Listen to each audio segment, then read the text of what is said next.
इस क्लास में हम लोग देखेंगे यूनिट 2, है ना, क्लास 12th का unit 2, role of general duty assistant elderly and child care, है ना, बुजुर्गों और बच्चों की देखभाल में जेडीए या सामान्य ड्यूटी सहायक की भूमिका।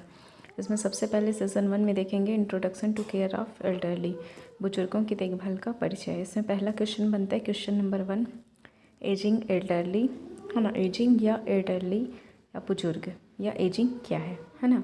तो इसका आंसर होता है एजिंग या बुढ़ापा जीवन की एक अनिवार्य प्रक्रिया है। उम्र का बढ़ना जो समय के साथ होता है, दुर्घटना या बीमारी इसका कारण नहीं होता है ना। आनुवंशिकता एजिंग का एक महत्वपूर्ण कारक है। कई बुजुर्ग लोग धीरे धीरे कार्य क्षमता खोते हैं और उन्हें घर पर ही अतिरिक्त सहायता की आवश्यकता होती है। इसे हम क्या कहते हैं, एजिंग कहते हैं, बुढ़ापा कहते हैं या बुजुर्ग की परिभाषा। तो इसका आंसर यही आएगा। क्वेश्चन नंबर 2 देख, क्वेश्चन नंबर 2 है एल्डरली केयर या बुजुर्ग की देखभाल क्या है। पहला परिभाषा देखते हैं, बुजुर्ग देखभाल क्या है या बुजुर्ग एल्डरली केयर क्या है। बुजुर्गों की विशेष ज़रूरतों आवश्यकताओं की पूर्ति करना ही बुजुर्गों की देखभाल कहलाता है। इस देखभाल में सहायक सेवा, दिन की देखभाल, दीर्घकालिक देखभाल और नर्सिंग होम मीन्स आवासीय देखभाल, धर्मशाला देखभाल और घर में देखभाल शामिल होता है। ये होता है बुजुर्ग देखभाल की परिभाषा, पहला परिभाषा। दूसरा परिभाषा देखते हैं, बुजुर्ग देखभाल वरिष्ठ नागरिकों की सामाजिक और व्यक्तिगत आवश्यकताओं पर जोर देती है, जिन्हें दैनिक गतिविधियों और स्वास्थ्य देखभाल के साथ कुछ सहायता की आवश्यकता होती है। आधुनिक समाज में बुजुर्ग देखभाल अब राज्य और धर्मार्थ संस्थानों द्वारा प्रदान की जाती है। तो ये इस सत्र में दूसरा क्वेश्चन बनता है, तो बुजुर्ग देखभाल क्या है। तीसरा क्वेश्चन बनता है आयु समूह, ये मोस्ट इम्पॉर्टेंट है। इसमें फिल इन द ब्लैंक्स में या मल्टीपल चॉइस क्वेश्चन में आता है ना। रिक्त स्थान की पूर्ति कीजिए या सही विकल्प चुनिए। 2 प्रकार का क्वेश्चन इसमें बनता है एज ग्रुप से संबंधित, है ना। तो पहला एज ग्रुप देखते हैं और उसके कितने से कितने वर्ष की आयु को क्या नाम दिया गया है उसका देख लेते हैं, है ना। तो पहला होता है इन्फेंट, है ना। इन्फेंट को हिंदी में कहते हैं शिशु। बर्थ टू 1 ईयर मीन्स जन्म से 1 वर्ष का जो आयु वर्ग के जो बच्चे होते हैं ना, शिशु होते हैं, उसे हम कहते हैं इन्फेंट या शिशु। दूसरा होता है टॉडलर, जिसे हम हिंदी में कहते हैं बच्चा। 1 वर्ष से 3 वर्ष के बच्चे को, 1 वर्ष से लेकर 3 वर्ष तक के बच्चे को हम क्या कहते हैं, टॉडलर ग्रुप, है ना। थर्ड है pre school child. Pre school मतलब स्कूल से पहले, इस नाम से ही पता चल रहा है प्री स्कूल मीन्स 3 से 5 वर्ष के आयु वर्ग के बच्चों को हम क्या कहते हैं, प्री स्कूल चाइल्ड कहते हैं। फोर्थ है स्कूल एज चाइल्ड, स्कूली बच्चा, है ना। ये 5 से 12 वर्ष के जो आयु के बच्चे हैं उसे हम स्कूल एज चाइल्ड या स्कूली बच्चा कहते हैं।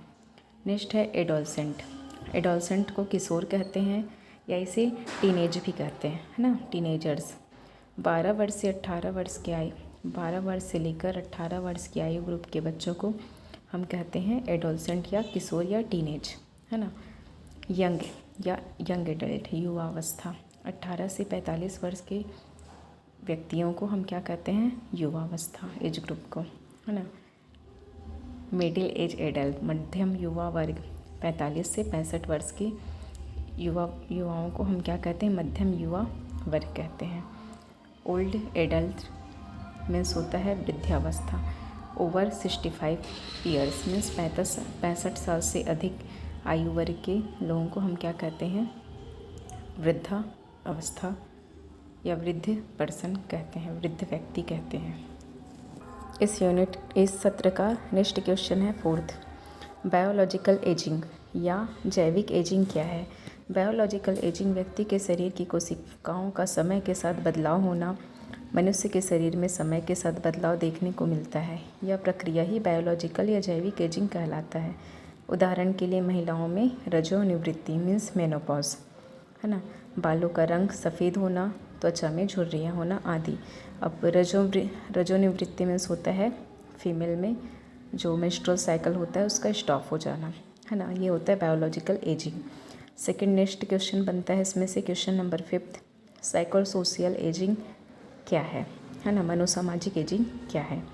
कई बुजुर्ग व्यक्ति अपने आप में बदलाव देखकर खुद को समाज और समाज के लोगों से दूरी बना लेते हैं।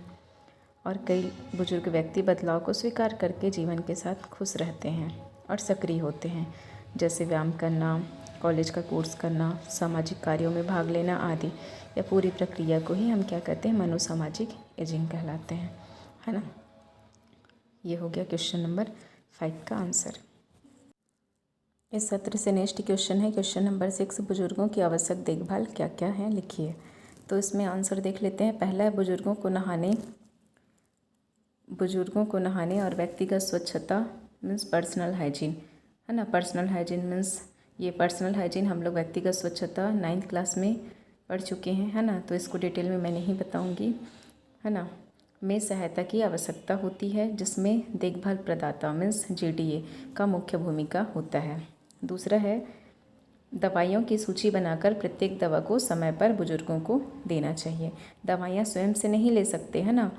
बुजुर्ग व्यक्ति स्वयं से अपनी दवाइयाँ नहीं ले सकते, दूसरी दवाई के जगह में कहीं दूसरी दवाई ले सकते हैं। इसीलिए उसी से बचने के लिए, हानि से बचने के लिए मरीजों को, बुजुर्ग व्यक्ति को दवाइयों की सूची बनाकर दवा को समय पर बुजुर्गों को देना चाहिए।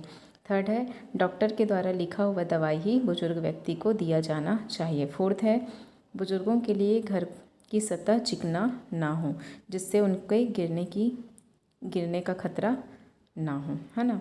फिफ्थ है बुजुर्गों के लिए आवश्यकता अनुसार उनके कमरे में रोशनी होनी चाहिए। छठवा है बुजुर्गों की सभी सामग्री उनके बेड के पास में ही रखनी चाहिए, जैसे चश्मे, व्हीलचेयर आदि। सातवां है व्यायाम और योग के लिए बुजुर्गों को प्रेरित करना चाहिए। यूनिट 2 का सत्र 1 से बस 6 क्वेश्चन मोस्ट इम्पॉर्टेंट है। हम लोग कल की क्लास में यूनिट 2 का सत्र 2 पढ़ेंगे। Thank you.